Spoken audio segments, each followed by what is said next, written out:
Hello and welcome to the Tour Report from Secret Golf. Well, the FedEx Cup Playoffs are here. It's a big week this week, and the format for the playoffs is a little bit different this year. We're going to get into all of that. Steve Elkington is here, and Elk, we have to look back on the Wyndham Championship last week. So it was we have a lot to talk about because this year is different to how we've seen it before. But it was the last regular season event before the playoffs begin. And guys were battling to get into the top 70. That was the magic number. Lucas Glover won and made a huge jump all the way up to 49 in the FedEx Cup standings with that victory. And I tell you what, it is impressive what he has done to change his game and start getting these amazing results in a kind of later stage in his career. Yeah, Lucas Glover, I know him well. You know, the story emerged last week of him where he went and saw Jay Haas, who introduced him to Dick Harmon. And Dick Harmon was, of course, brother to Butch Harmon, Billy Harmon, Craig Harmon, the famous Harmon brothers, son of Claude Harmon. Lucas Glover would come down to Houston and work with Dick when we were on tour, and we were aware of this young guy that had no glove on and really hit the ball a mile back in the day, went on and won the US Open at Bethpage, and then he sort of lost his way there with his putting, Diane, and now he went to a longer putter, and it's just really given him some energy. I mean, I'm looking at his stats the last 6 weeks, 7 weeks on tour. He's just got better each week. I mean, that's a perfect scenario for him to win at Greensboro. Knows that part of the country really well. Had his family there. It proves to you, Diane, that if you're slightly off in strokes gained in one of these categories that we look at so consistently, and you flip it from negative to positive, what it actually can do for your bank account and your trophy case. Yeah, because right now, this is the time where if you're slightly concerned about the dollars in your bank account, you want to be playing well. Jumping ahead, the guys that make it to the Tour Championship in the top 30 are guaranteed $500,000 straight off the bat. So this is a big money time on the PGA Tour for sure. And what a time for Lucas Glover to really reap the rewards of his hard work with the putter. He talked about he had the yips for a long time and put in the work, changed things up, and look at this, him getting a win now and jumping up, as I said, to number 49 in the FedEx Cup standings right now. Really impressive. I tell you something else that's impressive, from Greensboro to the Greenbrier over on Live, Bryson DeChambeau shooting a 58. What do you make of that performance? I was texting with Greg Norman over the weekend. He said he walked that 18 holes all day Sunday. I had texted him to just congratulate the Live crowd on just what a fantastic finish. But 61-58. I mean, I've played that tournament, Diane. I played the white course in West Virginia. It does give up some low scores, but give me a break. 58. I mean, Bryson DeChambeau, he's been working hard on his game. We saw him almost win in Valderrama a couple of weeks ago in Spain. And we sort of talked about him in the majors of popping up here and there. I told you he was working with Dana Dilquist. I watched them on Instagram. His swing has changed slightly, and now he's very confident. Just amazing golf. I mean, it doesn't get the play that it should, but 58 to win a tournament in the rain on the last hole with 2 putts for 59. I mean, I had a chance. I shot 59 at my home course. I was so nervous I couldn't even hardly breathe on the last hole. And he knocked in a 60-footer, a 50-footer over a slope to shoot 58. So they've got some momentum. Liv is certainly sort of now embedded itself into the golf landscape, whether you want it to be or not, because we're all waiting patiently to see what's going to come of this merger and what is it all going to look like, Diane. We're waiting impatiently. I'm like, come on. we had this big shock announcement, and then really there's been no new information since. So yeah, waiting very impatiently. But going back to the Wyndham, 2 of our picks finished within one just outside the top 10 in Stephen Yeager, but another great week for JT Poston, another top 10 finish. I have a feeling we may be talking about him again a little bit later in the show. But we have to talk about Justin Thomas because, I go back to the drama that we were witnessing at Sedgefield Country Club, and Justin Thomas finishing 71st in the FedEx Cup standings. Now, top 70 are in the playoffs this week. His chip on 18, he hits the flagstick. If he would have made the birdie, then he would have made it into the top 70. And, really the first time in his career in 8 years that he's missing out in the FedEx Cup playoffs. Well, it was a manufactured story. We didn't really have to have it. We could have no information on that, but we had to be succumb to patiently watching CBS track this,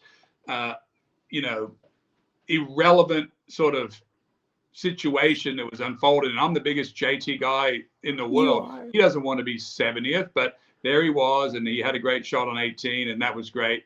I don't think he's going to make the Ryder Cup team.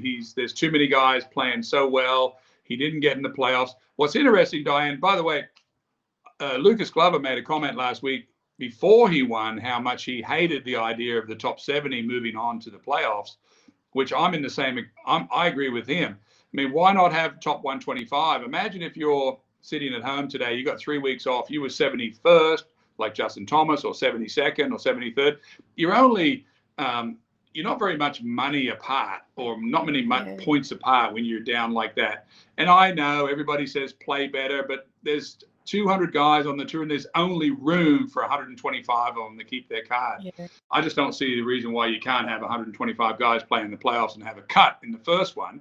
Because when guys come back to work 3 weeks from now, the guys that made it into the playoffs are going to be hundreds and thousands of dollars ahead, and there's going to be this big gap in the money list. And it's not really fair in my mind.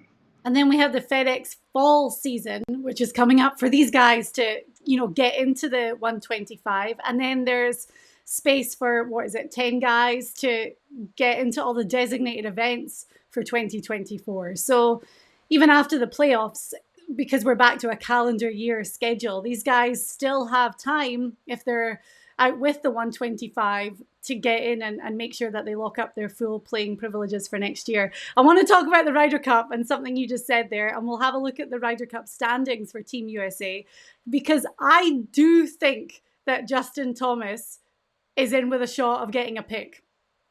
And I'll tell you why. So you can see there, he's sitting at number 14 right now. And, well, we know that it's 12 guys that are going to make the team. But I think that Justin Thomas played better at the Wyndham. And he's been very open about the struggles he's had this season and the disappointment. I think he played good. I think it shows that he's got that fight. He's never going to give up. We know that about JT. And also, I do think that his experience in Ryder Cups and President's Cups, and the fact that he really loves these team dynamics and playing for his country and the honor of it, I think that that's all really going to work in his favor still. So I think that JT still has a good chance of making the team. Well, everything you said there is true. I'd like to see Justin Thomas be playing better to play in the Cup, but everything you said is true, except for the fact that everyone above him that wasn't playing in that event. So he didn't beat anybody that was above him on that list last week. He was playing a weak field, and he finished middle of the pack. So I get everything you're saying, but Ryder Cup comes down to how you're playing. You worked it last time in Whistling Straits with your team, with the European team. They got because they didn't play as good. And Justin Thomas is not playing as good as some of those guys ahead of him right there. Mm-hmm. It's going to be hard for Zach Johnson to make those picks. You have someone like Tony Finau who's further down the list, as we saw there. And there's just, you said it to me last year at Whistling Straits. I remember us talking on the phone on the Sunday when it was very clear that it was going to be a whitewash and Team Europe were going to be in a dire situation. And there's just such a depth of talent on the US team, and such a depth of experienced, talented players as well when it comes to Ryder Cups and President's Cups. So it's Zach Johnson's going to have some very tough choices to make when it comes to making his picks. Do you think that Zach Johnson will be thinking about putting Bryson DeChambeau on the team to play with Brooks Koepka? Wouldn't that be a moment for the press, a turnaround for the press? Or do you add Taylor Gooch, who's won 3 times on the Live Tour this year? Dustin Johnson sitting over there. There's a lot of guys that he has choices from, Diane, all with a lot of experience. I wouldn't be taking Taylor Gooch. I would be looking at Bryson, because Bryson winning at the Greenbrier and shooting 58, as we said, that's not an anomaly. We've been watching him for a long time. I had picked him for the Open. He's been playing well, and he was playing well in majors, where there's Ryder Cup points on offer. Not enough for him to be propelled up into the 6 picks automatic places, but yeah, I would. How could you not? I mean, he just shot 58. It's unbelievable. Yeah, and when he drives it good and he putts good, then Bryson DeChambeau is probably one of the most compelling figures to watch on the tour. Yes, he's had all kind of ups and downs in his game, but when he's on, Diane, and in match play, that's pretty dynamic. I've got a kitty cat that's walking into my picture right here. Named Ben. There he is. There she is. Let's have a quick look at the European Ryder Cup team, just to have a look at the rankings. Shane Lowry missing out on the FedExCup Playoffs this year as well, but the way that they are looking, and we know that for the European team, there's the European season-long points list and then the world points list as well. But at first glance, what are your updated thoughts on this team? My updated thoughts are the same as they were a week or two ago, which is the European team has to make a lot of picks to get some experience onto the team there. Looking at that list, there's a lot of names that I don't know well. I got McIlroy and Rahm. I got to drop down to, I got to pick Fleetwood. I've got to pick Lowry. I've got to pick Hatton. I've got to pick Hovland. So they're going to not waste. They're going to have to use their picks very carefully to get some experience. And then, Diane, they're going to have to sit and wait and see who's left of these youngsters, because I tell you what, right now, I don't know what the odds are, Diane, but your odds are bad right now on this. I think that's a kind way of putting it. The one thing we have in our favor is that we're playing in Italy, so we're on European soil. And does anybody speak Italian? Does anyone speak Italian on either team, though? I don't know. We might have to get Francesco Molinari. He could be a good pick. I'm sure he's got that on his mind. A lot of guys are going to have that on their mind right now. Sepp Straka is a great name, who's playing well, who's going to be an asset to the team too. But okay, well, the guys have got this week and next week at the BMW to earn Ryder Cup points. And after the Tour Championship, of course, we're going to find out who is on the teams. But it is the FedExCup Playoffs this week with the first event. Now, this is the FedEx St. Jude Championship at TPC Southwind. We're in Memphis, Tennessee this week, with the top 70. Now, here's the thing about these FedEx Cup points events. The points are quadrupled. So the winner doesn't just take home 5 FedEx Cup points, it's up to 2,000 and works its way down. So there's a lot more volatility, and guys are going to be trying to get into the top 50 next week for the BMW Championship. Okay, so let's have a chat about the format briefly. You touched on it before, that you are not a fan of it only being the top 70. You preferred it being the 125 and having a cut in this event. I agree with you on that. I am not a fan of the no cut events. The cut adds the excitement. I always look forward to the cut, I think this one could have been 125 easily. I'm going to get Banjo back. I think this tournament could have been 125. The guys, as Lucas Glover said, rightly so, they're the ones that are exempt. They made it to the exempt status so far and have a simple cut of 50 guys down to 70. That's easy to do on a tour event. It's sort of a meaningless event, Diane. If there ever was an event that doesn't mean that much, it's this one. You've got all the super players up top, Rahm and Scheffler, and all the top players they can't really miss out moving on. They're going to almost guarantee to get to the top 30. Rory McIlroy, I think, didn't he skip this one last year and still won the FedEx Cup, or he missed the cut or something last year?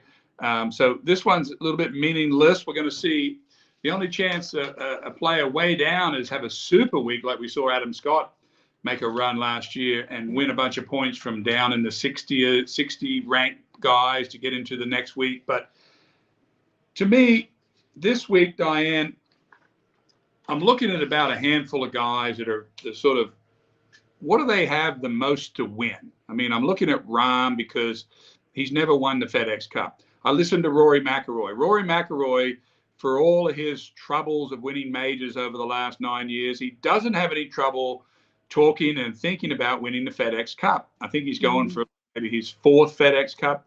He's very comfortable in this environment. He would be the most dangerous player in this field right now because he's done it before.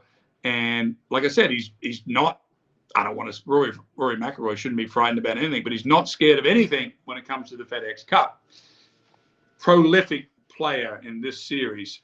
Rahm obviously would wants it. He's very good player. He plays well on this course. Scheffler. I'm looking at players that aren't sort of dinged up. Scotty Scheffler, when I think about the Memphis tournament, Diane, Zoysia fairways, greens are great, Bermuda grass, it's very hot in Memphis. Scoring is going to be very good. We saw Cam Smith, what did he have? 18 putts on this course a couple of years ago, set a Guinness Book of Records in a tour event. It's going to be hot. It's going to be low scoring. I lost my train of thought, but I'm going to pick it back up in a second. I'm looking at about a handful of guys that are not sort of dinged up. Rahm's not dinged up. Rory's not dinged up.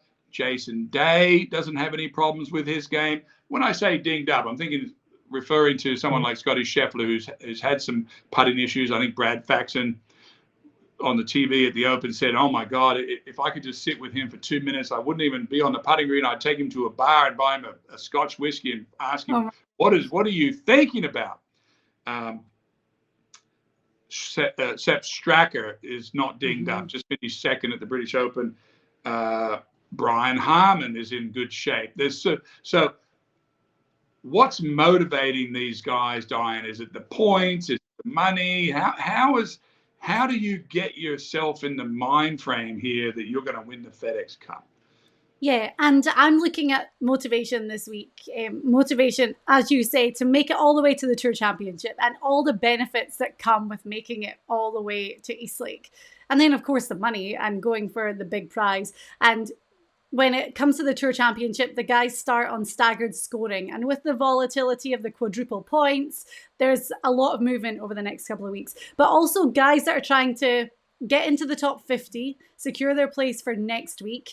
And we can have a look at the guys that are around about the bubble right now. So Nick Hardy is the bubble boy at number 50.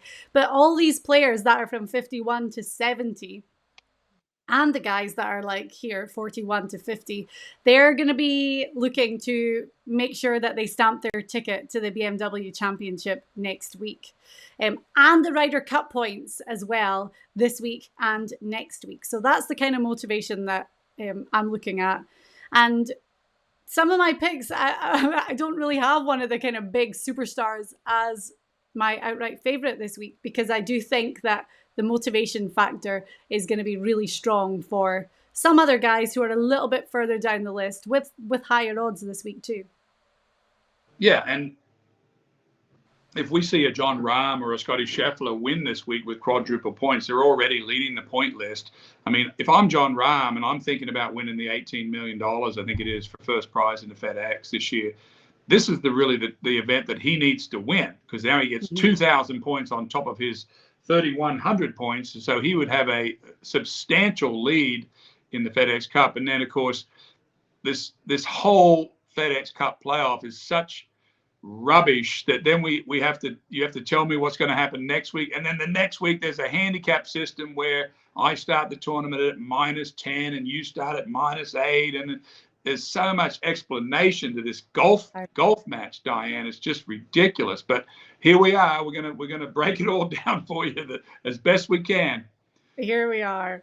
Well, with the first round being the top 70, no cut event, and we'll have a look at the course. TPC Southwind. It's a par 70, 7,243 yards. Now, it's the second time the course has hosted a FedEx Cup playoff event, but I mean, it's well known to the field. It was the home of the WGC for years. It's actually hosted an event every year since 1989. Last year, this was the big one for Will Zalatoris, who finally got that victory. And you mentioned him, but he beat Sepp Straka in the playoff to win here.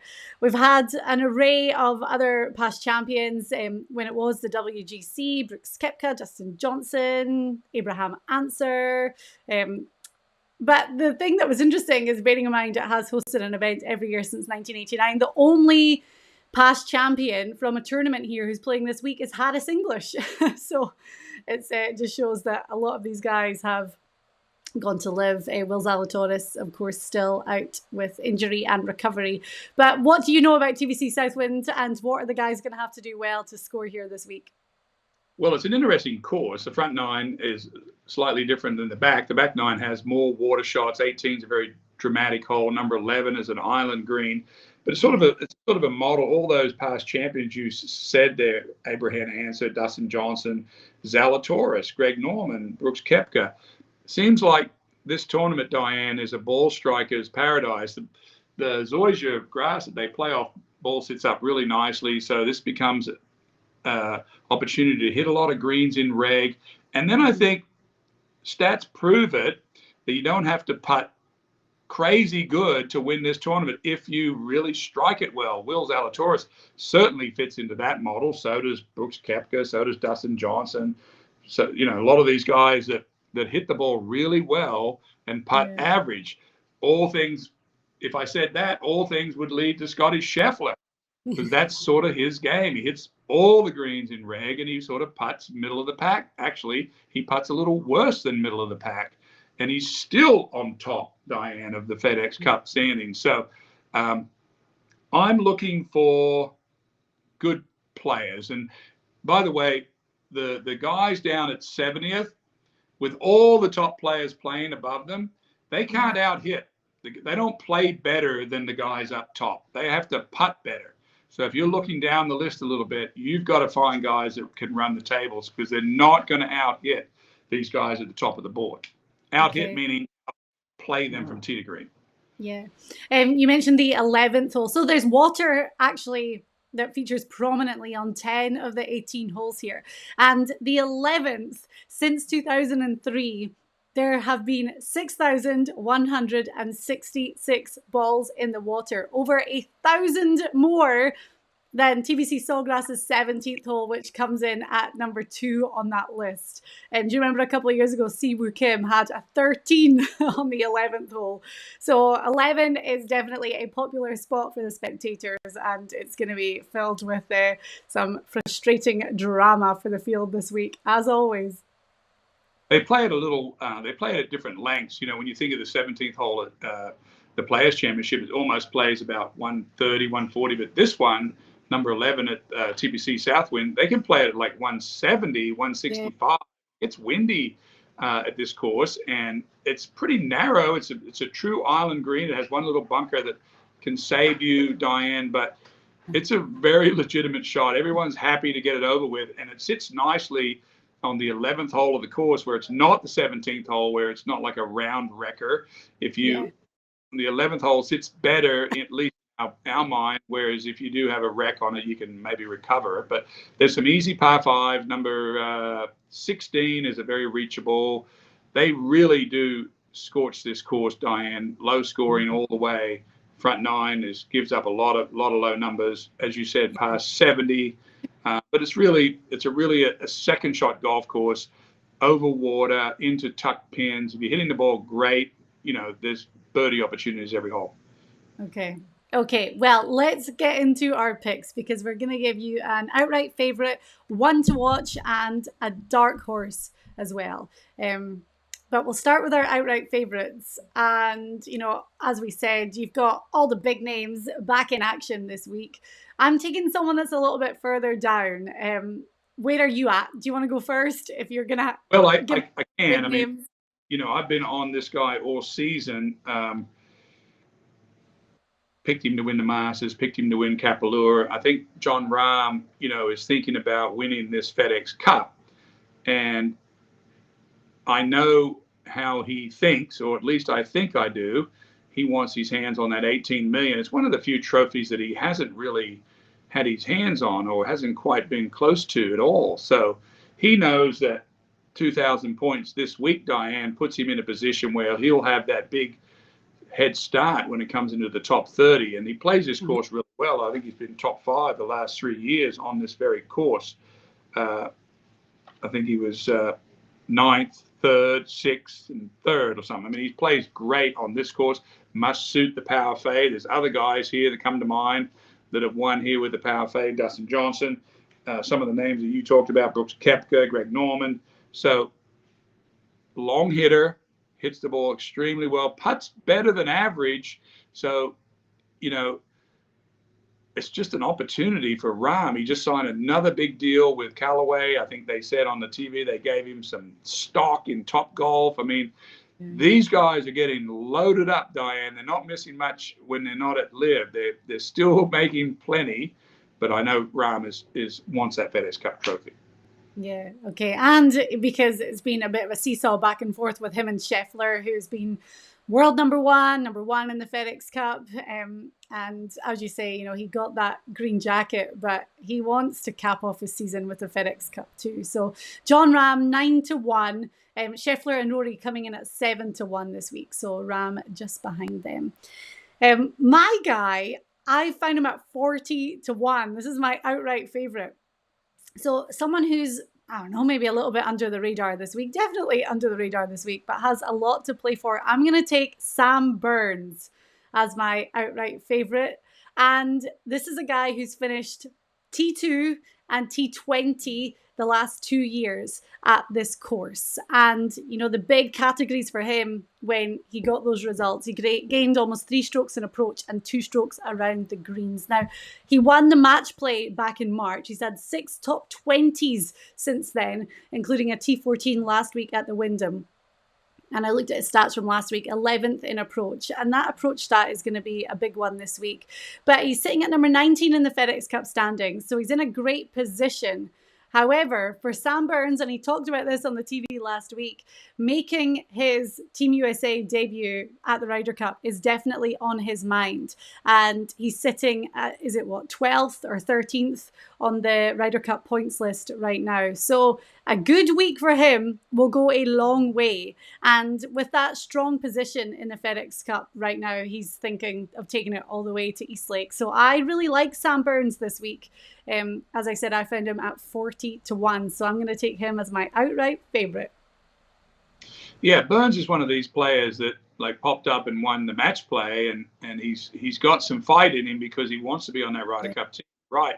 His best stat is putting, which is going to be helpful this week, but he has been a little up and down this season. But I see he's growing his hair out long, so he's got that kind of cool look, a little bit like the Cam Smith look. So maybe that might work here, considering Cam had 18 putts here one year. Yeah, I know. Whenever his hair looks blonder too, maybe it's just the fact that it's getting long and we didn't see that part of it before. But I double take whenever I see him. I'm like, he looks a little bit like Aaron Badley too, with slightly shorter hair. But yeah, Sam Burns with that win already. I really like him this week at 40-1. I thought those were great odds. Yes, indeed. Okay, right. So I am taking Sam Burns up top and you have John Rahm. Right, we move on to our ones to watch. So guys with slightly higher odds. My pick is going to be a fan favorite for both of us. Okay, you go first. I thought you were going to take him actually. Maybe you are. Maybe you considered it. Maybe I sound like a bit of a broken record because we've been shouting this guy's name from the rooftops for the past couple of weeks, but he's been performing great and there's no way that we would stop now. I'm taking JT Poston as my one to watch. Now, 50-1 for Poston is excellent. He is one of the most consistent performers on the PGA Tour right now. He's got 4 top 10s in his last 5 starts, which is just excellent. He's you talk about biorhythms. It's one of your buzzwords. And this is the time of year that he really does excel. He's had 2 top 20 finishes at this course. He's sitting at number 45 in the FedEx Cup rankings. So he is in a great position to make it to Eastlake, but because the top 50 is the number for next week, he's got to watch. He's got to have a good week this week. And then, when it comes to Ryder Cup, and I said I was going to be big on that this week, he hasn't really been part of that Ryder Cup conversation. However, last week at the Wyndham, he moved up 12 spots in the Ryder Cup rankings. So that has to be somewhere in the back of his mind. And that has to be a motivating factor when he knows that he's playing amazing golf right now. He could have a couple of good weeks and really boost himself into that position. So JT Poston, 50-1. I really, really like him this week on a course that he's played well at before. There may be a JT on the team after all. There you go. Yeah. Yeah. I'm looking at a one to watch, and I talked about at the top of the show how players coming into the event are not dinged up. They're not working on one part of the game. Now, all of these guys can fix their games very quickly and they're all back to normal. But when I think of guys like Jordan Spieth or Victor Hovland or some of these guys that maybe have something slightly off in their swing or whatever, what they're working on, this guy, out of all the stats, 70 guys that are playing this week on Tour, Diane, I'm going with a stats pick this week, and don't normally always just go with stats, but out of the last 7 weeks on tour, there's only one person on my whole board that every one of their strokes gained categories has gotten better over the last 7 weeks, and that is Jason Day. He won earlier in the year. You were on Jason Day all season. Just missed him to win the Byron Nelson. I think he just announced they're having their, what is that, their 12th kid or something, 6th, 7th kid. 6. You should be up on the babies. I'm going to look it up right now. I think it's his 5th or 6th child has just been announced that his wife is pregnant. Great for them. Them and Aaron Baddeley, they're having a contest for the most kids. I love it. Jason Day is playing some great golf. He's really settled into this sort of new swing. He went for years, Diane, where he would get injured very quickly with his back and some of the things that he was working on. He was one of the first guys that came out. We were told when Jason arrived from Australia how much speed this guy was. He was the first guy we heard out at TaylorMade swinging 180-mile-an-hour ball speed. This was years ago. Now he's worked with Sean Foley, and it's taken him a long time to get his swing exactly where he wants to, but his consistency speaks for itself. And at this time of year, if you're improving your strokes gain on every category across the board, including putting, chipping, irons, and off the tee, then you've got my attention. And I think he's in a good position. He could win the FedEx Cup. He win 2,000 this week. He's got to be thinking, man, this could be a steal for me. Yeah. And as you say, we were on him a lot earlier this year, and he's played really good before obviously getting that win, as you said, in Texas. So I love it. Great pick. I'm a little bit annoyed that I didn't pick Jason Day this week. Don't have odds. Got his odds? Can't see with that one. Find them. Jason Day, he is 30-1. Yeah, it's good numbers for him. Yeah. Okay. So I'm taking JT Poston at 50-1, and you have J Day at 30-1 as our ones to watch. Right, and then dark horses. So dark horses are the guys on the higher end of the odds board. And there was a few great surprises this week. There were a few guys that I looked at and couldn't believe the price that was on offer for them. But that's what happens when we have these, designated events, and when we're in the top 70 in the playoffs, there's some guys that really are the kind of golden nuggets that you have to search for. Guys with great stats, with good momentum, great form, and higher odds. Right, who's going first? Well, I'll go. We talked about offline let's pick someone between 50th and 70th that's going to graduate into the second event this next week. So my pick's the same for both ways. I'm catching a kid that's in form. I'm looking at, value here, someone that could jump into the top 50. He's currently 62nd on the FedEx. So he'd have to have a really good week in Memphis to advance. You'd have to jump over 12 guys to get into the tournament. I don't have that breakdown, but I'd have to say it's probably top 10. And I'm looking at Cam Davis, who's played really good last 2 weeks, top 10 in both of them. Plays good at this tournament, drives it great. He's number 7 of all the players playing this week off the tee. Good iron player. He's pretty much all rounded all the way. He kind of falls into that Zalatoris model, Diane, where he hits the ball better than he sort of putts. So see that 66th in putting, which is the lower end of the field of this week. Interestingly enough, when I'm talking about putting, I wanted to bring to our attention, you see there that Cam Davis is 66th out of 70 guys this week in putting.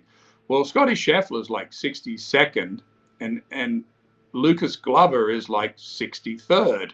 So you got 3 players there that, and I wanted to sort of give you a sort of an insight into how we start to think about looking at statistics. But let's take Scotty Scheffler for just a second, who's like 62nd in putting. Not happy with his putting at all. Let's look at Lucas Glover, who's 63rd in putting. Very happy. He's on a heater coming back the other direction. And then you've got someone in between here, Cam Davis, who plays top 10 golf the last 2 weeks with average putting because he hits it so well. So there's insight inside of these stats, Diane, where these guys are mentally in each one of these categories is very intriguing to me. Yeah, okay. I like that pick. And as you say, he's outside the top 50 in the FedEx Cup standings right now. So has to have a really, really good week to get into the top 50 and play again next week at the BMW. So Cam Davis. Well, my guy is Ryder Cup is not on his mind whatsoever because he won't qualify for either of the teams. But I am taking an Argentinian, Emiliano Grillo. Is going to be my dark horse this week. I'll give you a guy who's out with the top 50 in a few minutes as well. But Grillo, again, look at that number, 21st in the FedEx Cup standings. He's had top 10 finishes in his last 2 starts. He won at Colonial at the end of May. Looking at his stats, 33rd off the tee. Worst stat is around the green. But when you look at his game in general over the years, it's his iron play has always been the absolute strength of his game. And he's very consistent off the tee. His par 3 stats for this season actually are so good. So that gives you a great indication of where his iron game is at. But he is going to be looking to make it all the way to East Lake for the first time since 2016. And I could not believe 80-1. I had a search around and found him at 100-1. On a couple of sites. So really high odds for Emiliano Grillo this week, who's sitting in a fantastic position, 35th in the world right now. And look at that. He's played well here before, a second place finish here. So I really, really like it. I think he is going to be a definite dark horse this week at those odds. Yeah, he won at Colonial, and then he was paired with Rory on Sunday at the Open Championship and played him shot for shot. His confidence. We had him picked at 3M, and he had a great week there. So I think this kid is on his way up big time. Everybody's thrown back in the mix, though. Now we've talked about 3M field. We've talked about Greensboro field. Now we got all the big guns are back together. So it changes the dynamic a little bit, Diane, when all the top players are playing. So there's a lot of guys we haven't talked about. We haven't mentioned Honma. We haven't mentioned Schauffele and Cantlay. But all of these guys are well equipped to win the FedEx Cup. We're just trying to find diamond this week. Yeah. So you had said we had to pick one of these who is going to stamp their place inside the top 50, and Cam Davis was your pick. There's some really good names there. I've been picking Steven Jaeger a lot lately. He finished just outside the top 10 last week at the Wyndham. But Sam Ryder, I think, is really interesting as well. And I'm just going to have a look at Sam Ryder and see what his odds are this week. He is 300-1 this week to win. But looking across the board at his stats, look at his putting stat right now. He is 6th in the field. And even his worst stat, strokes gained off the tee, right, fine. in a field of 70, 69th is definitely at the bottom end of that. But the putting stat is so good, and he has, been fighting at 300-1. I like it. Sam Ryder being someone who has had his best season on tour to date. And we saw him almost win at Torrey Pines at the start of the year. So I think if I was going to pick someone who's out with the top 50 to play their way into the BMW next week, he's the guy I'd be looking at. Yeah, and I was looking at that list. Can you put that list back up again? I was looking back there at Cameron Young at number 48, who is last out of this field of players in putting, and he was paired. He hits the ball so well, Cameron Young. He's been kind of off form all season, but then there he was in the final group with Brian Harman at the Open Championship and putted terrible on Sunday. It must be very frustrating for Cameron Young there. Of course, I'm looking over there at number 62, Cam Davis. He's got things going. You looked at Stephen Jaeger last week, who played well. All of these guys are going to have a really good week of putting, Diane, to jump into the top 50. As I said, not going to out-hit these guys from tee to green. Maybe Cameron Young can, but if Cameron Young can pull himself together with the putter, he could jump in and get himself back in the game here. And Keith Mitchell, who played really well, he had a long stretch when he didn't make it into the Open. He missed the cut at the Scottish Open, flew all the way over and played in the alternate field event in Reno. And he, didn't play well there at all, but at the 3M played well, and then skipped the Wyndham last week because he was pretty confident of his place within the top 70. So he was rested. That was a really smart move for him to withdraw from the Wyndham, and knowing that he's got a big couple of weeks ahead of him and he's really going to have to fight. Cameron Young would be my question mark in the Ryder Cup standings right now. He's not in it currently, is he? Or is he just outside right now? He is, look at him, he's number 8. So he's high up in the rankings. But when I talked about Sam Burns earlier and the fact that Burns is really going to have to make sure that he gets his place, I would be picking Burns over Cameron Young right now. So that's what I mean. There is space. Ricky Fowler sitting at 13 there. And this is not really the true list. There should and all these other guys, they should all be in this list somewhere. But I know they don't push them together. They don't squeeze them together. But they should be in there somewhere. Mm-hmm. Yeah. So anyway, a lot of movement in FedEx Cup, Ryder Cup points up for grabs this week and next. So there's a lot going on. I know that the top 70 no cut playoff event isn't the most exciting. There's not a huge amount on the line for everyone. However, when you dig deep, you can find some really good storylines and a lot of guys that have motivation to perform well, especially this week. Yeah, I'm looking forward to seeing what Memphis has to offer from the course. It's an exciting finishing course because it can be a sprint to the end on the back 9 on Sunday with scoring opportunities. And then 18 is this nasty hole around a lake that's caused all kind of problems for everybody over the years. So great finishing hole. They have a great charity down there with the children's cancer. It's a great place. And, these guys, they're rested. We talk a lot about fatigue and all this and that and the other. The only guy that you spoke of today, JT Poston, he's been playing all the way since the Scottish. I mean, when you think about fatigue, that could be a little factor there. But all these other guys are fresh. I mean, looking at John Rahm's schedule and Scotty Scheffler's schedule here, they haven't played. They've played 1 week, 1, 2, 3. They've played 2 weeks of the last 7. So yeah, I know. 1 week of the last 7. So they're ready to go. Hey, listen, Poston knows that biorhythm. He knows that this is his time of year. So this is when you have to take advantage of it. And with the money that's on the line right now, then keep going. Go till you drop. And also, if by chance anyone does, win money on our picks this week, I would definitely encourage you to make a donation to the St. Jude Children's Hospital because, as you said, it's an amazing charity. They do incredible work, and hopefully we're going to hear a lot about it this week. So if you do have some winnings or some spare money that you're going to throw on some players, then maybe consider making a nice little donation to the St. Jude Children's Hospital too. Good. All right. Well, thank you for watching and for listening to the Tour Report. And we'll be back next week. BMW Championship where the top 50 are going to be teeing it up in the FedEx Cup Playoffs.